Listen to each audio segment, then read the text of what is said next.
மத சுதந்திரத்திற்கான அமெரிக்க குழு RSS மீது தடைகள் விதிக்கணும், அது மட்டுமல்லாமல் உயர்மட்ட சந்திப்புகளுக்கும் தடைகள் விதிக்கணும் அப்படின்னு சொல்லி ஒரு கோரிக்கை வைத்திருக்கிறார்கள். இந்த கோரிக்கை எப்ப வந்திருக்கு அப்படின்னு பார்த்தோம்னா, இன்னும் ஒரு வாரத்துல வந்து RSS அமைப்பினுடைய தலைவராகக்கூடிய திரு மோகன் பாகவத் அவர்கள் அங்கு நடக்க இருக்கக்கூடிய ஒரு நிகழ்ச்சிக்கு சென்றிருக்கார். அங்க இருக்கக்கூடிய இந்துக்கள் எல்லாம் சேர்ந்து ஒரு நிகழ்ச்சி ஒன்றை ஏற்பாடு செய்திருக்கிறார்கள். அதுல போய் அவர் கலந்து கொள்றதுக்கு இருக்கிறார். அந்த சமயத்துல தான் இப்போ இந்த கோரிக்கை வச்சிருக்காங்க. இந்த கோரிக்கையை வச்சது யாரு அப்படின்னு சொல்லி பார்த்தோம்னா, இன்னைக்கு இருக்கக்கூடிய USCIRFனுடைய சீஃபாக இருக்கார் ஆசிஃப் முகமது அப்படின்னு சொல்லிட்டு. அவர் தான் இந்த கோரிக்கையை முன்னாடி வச்சிருக்கார். அப்படி சொல்லும்பொழுது என்ன சொல்லியிருக்கார் அப்படின்னா, பிரதமர் மோடி இன்னைக்கு இந்தியாவில் அவர் மோடி தான் இன்னைக்கு பிரதமராக இருக்கிற இந்தியாவின் பிரதமர். அவர் வந்து RSS அமைப்பிலிருந்து வந்தவர். இவங்களுடைய பல அமைப்புகள் தான் இன்னைக்கு அங்க இருக்கக்கூடிய கிறிஸ்துவ முஸ்லிம்கள் மீது தாக்குதல் நடத்தி வருகிறார்கள். அப்படிப்பட்ட ஒரு அமைப்பு வந்து இங்கே வரக்கூடாது அப்படின்னு சொல்லி அவர்கள் சொல்லியிருக்காரு. அதே போல USCIRFனுடைய கமிஷனர் ஆகக்கூடிய ஜெனி மில்ஸ் அப்படிங்கிறவரும் இதே கோரிக்கை வச்சிருக்காங்க. இவங்க 2 பேரும் இது குறித்து எக்ஸ் தளத்துல அவர்களுடைய பதிவிட்டிருக்கிறார்கள்.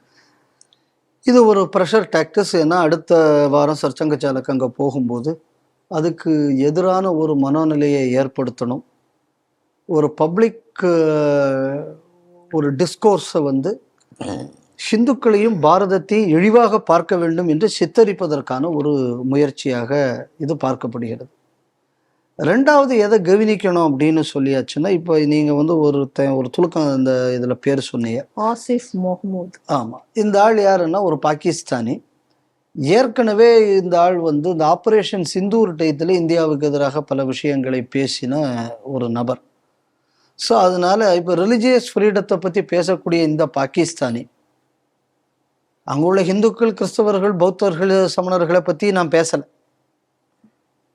ஏன்னா அவங்களுக்குள்ள நிலைமை என்னன்னு உலகத்துக்கே தெரியும். ஆமா, ரைட்டா? அங்கே இருக்கிற ஷியா முஸ்லீம்களுக்குள்ள நிலைமையை பற்றி முதல்ல பேசுறதுக்கு அவர் முதல்ல ரெடியாக இருக்காரான்னு முதல்ல கேளுங்க. ரெண்டாவது, ஆசிம் முனீர்கிட்ட இல்லை ஷபாஸ் ஷெரீஃபியோ நீங்கள் வந்து அவங்கள பற்றி இதுவரை என்ன நீங்கள் நடந்திருக்கு உங்கள் நாட்டில் இங்கே கூடியது இன்னைக்கு வரை இந்த அமைப்பு கேட்டிருக்கா? நான் ஏன் இதை கேட்குறேன்னா, திருப்பி 1947 இந்த நாடு பிளந்தது. அப்போ பாகிஸ்தான்ல இருந்த இந்துக்களுக்குள்ள ஜனத்தொகை என்ன, கிறிஸ்தவர்களுக்குள்ள ஜனத்தொகை என்ன? அன்னைக்கு இந்தியாவில் இருந்த இந்துக்கள் ஜனத்தொகை என்ன, கிறிஸ்தவர் ஜனத்தொகை என்ன, முஸ்லீம் ஜனத்தொகை என்ன, இன்றைக்கு அந்த ஜனத்தொகை என்ன?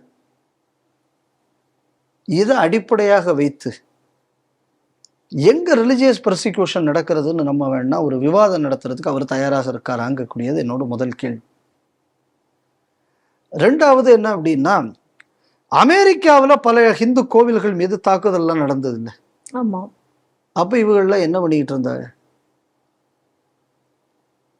எனக்கு தெரிஞ்சு அதிகமாக இந்துக்கள் மீது தாக்குதல் நடத்தப்பட்ட நாடுன்னா கனடா, அமெரிக்கா, ஆஸ்திரேலியா. வெளியில மற்றபடி நம்பர்ஸ்ன்னு நீங்கள் பார்த்தாச்சுன்னா பாகிஸ்தான், பங்களாதேஷ். நான் அதுக்குள்ளே போக விரும்பலை. அடுத்தது இலங்கையும் இருக்குது. இலங்கையிலும் இந்த பல தாக்குதல்கள் நடந்து கொண்டிருக்கிறது. ஸோ இப்போ இதெல்லாம் பல இடங்கள் நடக்கும்போது இவங்கள்லாம் அந்த நேரத்தில் இவங்க ஏன் பதில் சொல்லலை? ஏன் இவங்களாம் அந்த நேரத்தில் அறிக்கையெல்லாம் விடாமல் இருந்தாங்க? சரி, இந்தியாவில் வந்து அப்படி என்ன தாக்குதல் நடந்திருக்குங்கக்கூடியது என்னோட ஒரு கேள்வி. நான் இப்போது இந்த செய்திகள் சிந்தனைகளில் நம்ம நியூஸ் வாசிக்கிறோம். எனக்கு தெரிஞ்சு நம்ம தமிழ்நாடை தான் மேக்ஸிமம் ஃபோக்கஸ் பண்ணுறோம். வேறு எதை ஒன்றும் நம்ம பெருசாக ஃபோக்கஸ் பண்ணல. ஒரு இந்து கோவிலுக்குள்ள பிரச்சனை கிறிஸ்தவ முஸ்லீம்களாக வருகிறது அப்படிங்கக்கூடிய நியூஸ் எனக்கு தெரிஞ்சு ஆல்மோஸ்ட் எல்லா நாளும் ஒரு நியூஸாவது இங்கே ஏதோ நமக்கு வருது. கண்டிப்பாக. அப்போ உண்மைக்குமே இந்தியாவில் பெர்சிக்யூட்டட் கம்யூனிட்டினா இந்துக்களாகத்தானே இருக்க முடியுது? நிச்சயமாக, சந்தேகம் என்ன இல்லை. அப்போ ஹிந்து பெர்சிக்யூஷனை பற்றி பேசுவதற்கு இந்த உலகத்தில் நாதி இல்லாமல் போனதுனால தானே இவனெல்லாம் இன்னைக்கு பேசிக்கிட்டு இருக்கான். கண்டிப்பா. அதுக்கு இந்த நாடே ஒரு காரணம். நான் இதுக்கு முன்னாடி கூட டெல்லியில் ஒரு அமைச்சரை சந்தித்தேன். அந்த அமைச்சர்கிட்ட நான் ஒரு விஷயம் கேட்டேன். அப்போ மைனாரிட்டி வெல்ஃபேர்னு இருக்கு. அப்போ நீங்கள் மைனாரிட்டிகளுக்கு ஏதாவது செய்ய வேண்டும்னா அந்த அமைச்சகம் வழி நீங்கள் செய்கிறீங்க.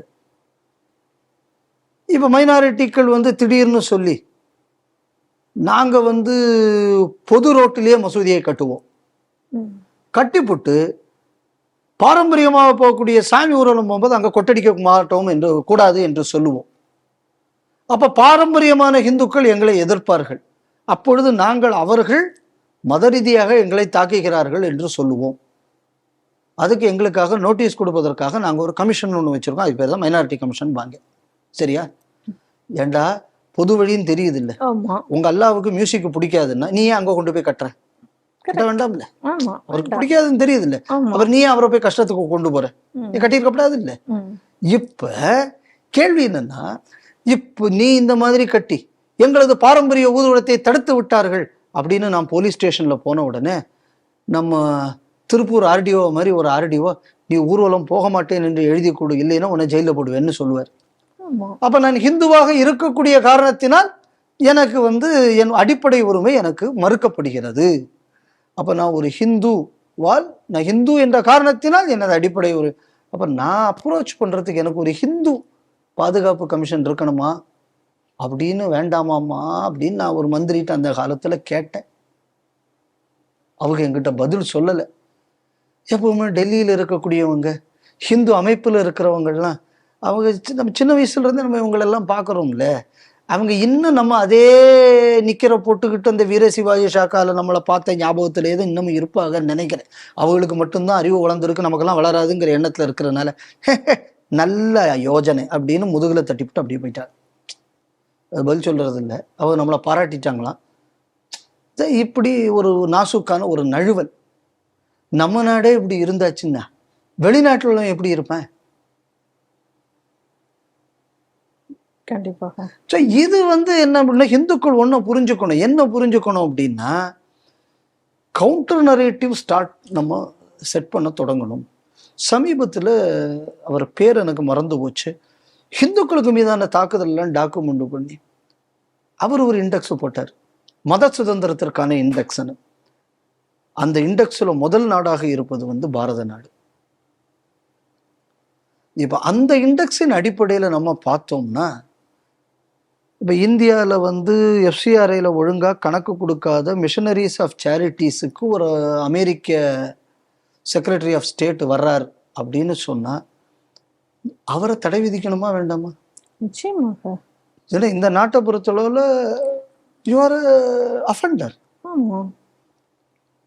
சப் ரீஜனல் நேஷனலிசத்தை பற்றி ஒருத்தர் பேசுறாரு, அவரை நம்ம சென்சார் பண்ணணுமா வேண்டாமா? நிச்சயமாக பண்ண வேண்டும். ஸோ இதையெல்லாம் செய்யக்கூடிய அமெரிக்காக்காரர்கள் நீங்க பண்ணக்கூடிய இவ்வளவு அயோக்கியத்தனத்துக்கு அப்புறமும் வசுதேவ குடும்பமும் உலகம் ஒரு குடும்பம் என்று சொல்லக்கூடிய ஒரு அமைப்பு தலைவரை நீ சந்திக்க கூடாது அப்படின்னு சொல்றேன்னா, ஒன்ன மாதிரி அயோக்கிய உலகத்துல இருக்க முடியும்? யோசிச்சு பாருங்க. அப்ப இதோட நோக்கம் மத சுதந்திரம் அல்ல, இதோட நோக்கம் ஹிந்து தர்ம அழிப்பு. இந்த ஹிந்து மத அழிப்புக்கு இப்ப RSS அமைப்பை கைய காட்டுறது. ஏன் கைய காட்டுறாங்க? ஒரே ஒரு காரணம்தான். 1925 டாக்டர் கேசவ பலிராம் ஹெட்கேவார் என்பவர் இந்த RSS என்ற அமைப்பை தொடங்காமல் மட்டும் இருந்திருந்தாச்சுன்னா, ஜின்னா அன்னைக்கு சொன்ன மாதிரி சிரித்து கொண்டே பாகிஸ்தானை பெற்றோம், வாழ்முனையில் பாகிஸ்தானை பெற்றோம், சிரித்து கொண்டே இந்தியாவையும் பெறுவோம் என்பது நடந்திருக்கும். இன்னைக்கு நம்ம வந்தே மாதரமும் ஜனகணமனமும் பாடிக்கொண்டிருந்து இருக்க மாட்டோம். இந்த தேசத்தின் மூவர்ண கொடி பச்சை கொடியாக மாறி இருக்கும். இந்த தேசத்தில் இருக்கக்கூடிய செக்யுலார் அப்படிங்கக்கூடிய வார்த்தை இஸ்லாமிக் ரிப்பப்ளிக் என்று மாறி இருக்கும். இஸ்லாமிக் ரிப்பப்ளிக்னு இருக்குமான்னு கூட தெரியாது, என்ன இஸ்லாமிக் ஸ்டேட் அப்படின்னு கூட இருந்திருக்கலாம். இது அனைத்தையும் இல்லைன்னு சொன்னா, இன்னைக்கு வடகிழக்கு மாநிலங்கள் அங்கேயே நீங்க நாகாலாந்து போனீங்கன்னா அங்க ஹீப்ரான் ஹில்னு ஒண்ணு உண்டு. இன்னைக்கு அங்க இன்னைக்கு வேற கொடி பறந்திருக்கும். இந்திய கொடிக்கு அங்க இன்னைக்கு அனுமதி இருந்திருக்காது. நாடுமே ஒரு நாடாக இருந்திருக்கும். தமிழ்நாட்டை பொறுத்தளவுல என் தாய் மாவட்டமான கன்னியாகுமரி மாவட்டம் இன்று கன்னிமேரி மாவட்டம் என்ற பெயரில் அழிக்கப்பட்டு இருக்கும். RSS என்ற அமைப்பு இல்லாமல் இருந்திருந்தால், RSS என்ற அமைப்பு இல்லாமல் இருந்திருந்தாச்சுன்னா இன்னைக்கு பல ஊர்கள் இன்னைக்கு கோயில் தேரோட்டம் நடந்திருக்காது, சாலைகளில் சாமி ஊர்வலம் போயிருக்காது, ஹிந்து மயானங்கள் எல்லாம் வேற ஆட்களுக்கு சொந்தமாக மாறி இருக்கும். இன்னைக்கு இந்த நிலையை தடுத்த ஒரு அமைப்புங்க கூடியது RSS. இவ்வளவு கால திட்டம். ஏன்னா வாஸ்கோடகாமா இந்த நாட்டுக்கு வரான். வாஸ்கோடகாமா இந்த நாட்டுக்கு வரும்போது அவன் அனுப்பிச்சது யார்? மேண்டேட். போர்ச்சுகீஸுக்கு ஒரு பக்கம், ஸ்பெயினுக்கு ஒரு பக்கம் போப்பு கொடுக்குறான். அதில் இந்த பக்கம் கிழக்க வருதுக்கு போர்ச்சுகீஸுக்கு கொடுக்குறான். அதுக்கு வந்த ஆள் தான் வாஸ்கோடகாமா. ஸோ வியாபாரம் என்பதை வைத்து இந்த நாட்டை கிறிஸ்தவமயமாக்க வேண்டும் என்றது உனக்குள்ள சதி. அதை பல ஹிந்து அமைப்புகள், ஆரம்ப காலத்தில் ஹிந்து மகாசபா, ஹிந்து மகாசபாவுக்கு முன்னாடி அப்ப மராட்டிய பேரரசும் ஓரளவு அதை தடுத்து நிறுத்தியது. ஒட்டுமொத்தமாக கன்னியாகுமரி மாவட்டத்தை மதமாற்ற வந்ததை விஜயநகர பேரரசர்களும் தடுத்து நிறுத்தினார்கள். அதன் தொடர்ச்சியாக பின்னாடி RSS அந்த வேலையை செய்திருக்கிறது. இப்ப அதெல்லாம் போயிடுச்சு காலப்போக்கில். இப்ப இந்த இவர்களது சதிக்கு இன்னைக்கு முட்டுக்கட்டையாக இருப்பது என்பது ஹிந்து இயக்கங்கள். அதனால இப்ப இது ஒழிக்கணும். உடனே என்ன பண்ணணும், அந்த ஹிந்துக்களுக்கு இந்த அமைப்பும் வேற, ஹிந்துக்கள் வேறன்னு பிரிக்கணும். இந்த சூழ்ச்சியை அரங்கேற்றுவதற்கு தான் இந்த மாதிரியான ப்ரெஷர் குரூப்பை செட் பண்றது. அதனால இந்த மாதிரியான குரூப்பை அமெரிக்கா தொடர்ந்து இவங்களுக்குள்ள யோசனைகளை எல்லாம் கேட்பார்கள் என்றால், யோசனைகளை கேட்காமலேயே இந்தியாவில் இருக்கக்கூடிய அமெரிக்க எம்பசியை அப்போ மூடணுங்கக்கூடிய கோரிக்கைகளை நாமும் வைக்க வேண்டி வரும். அதனால இந்த சீனா, அமெரிக்கா போன்ற நாடுகள் இவங்களை இந்த மாதிரி எக்ஸ்போஸ் பண்ற மாதிரி, எனக்கு இது பலகாலத்து யோசனை, என்னைக்காவது ஒரு நாள் இதுவும் நடக்கும். பல திங்க் டேங்க் நம்ம நாட்டில் கிரியேட் பண்ணும், பல ஸ்டடி சர்க்கிள்ஸ் நம்ம கிரியேட் பண்ணி இவனுக்கு இந்த நாட்டில் செய்யக்கூடிய அயோக்கியத்தனங்கள் எல்லாத்தையும் தனித்தனியாக எக்ஸ்போஸ் பண்ணும். இப்போ நம்மள்கிட்ட இருக்கிற ஸ்ரீ டிவியில் நம்ம பண்ணுன நியூஸ் ஐட்டங்களே கிட்டத்தட்ட நமக்கு 1000க்கும் மேற்பட்ட விஷயங்களுக்கு இந்த மாதிரி நம்மள்கிட்ட டேட்டா இருக்கு. கண்டிப்பாக நமக்கு 1000 வேலைகள் இது நம்ம தனித்தனியாக போட்டு நம்மளால பண்ண முடியலை. ரெண்டாவது அதுக்குள்ள வசதியும் இல்லை. இதே கடனில் ஓட்டிக்கிட்டு இங்கே போட்டு அதை போட்டு நம்ம பண்ணிக்கிட்டு இருக்க முடியும், வாய்ப்பு இல்லை. இந்த மாதிரியான விஷயங்களுக்கு பல ஹிந்துக்கள் முன்வர வேண்டும். அதனால இதை நம்ம ஒரு படிப்பினையாக பார்க்கணும்னு நான் நினைக்கிறேன். நீ இந்த நாட்டை படையெடுத்து இந்த நாட்டை உடைப்பதற்கு தடையாக இருக்கக்கூடிய ஒரு அமைப்பை நீ தடுத்து நிறுத்தணும் என்று நினைத்தால், இந்த அவ்வளவு அயோக்கியத்தனத்தை செய்யக்கூடிய ஒன்னை தடுத்து நிறுத்துவதற்கு நாங்கள் தயார் என்று ஹிந்துக்கள் களமிறங்காத வரை இந்த மாதிரியான ஃபால்ஸ் நரேட்டிவ் செட்டிங் என்பது நடக்கும். இதை ஹிந்துக்கள் உணர்ந்து செயல்பட வேண்டும்னு நான் நினைக்கிறேன். நன்றி சார். வணக்கம்.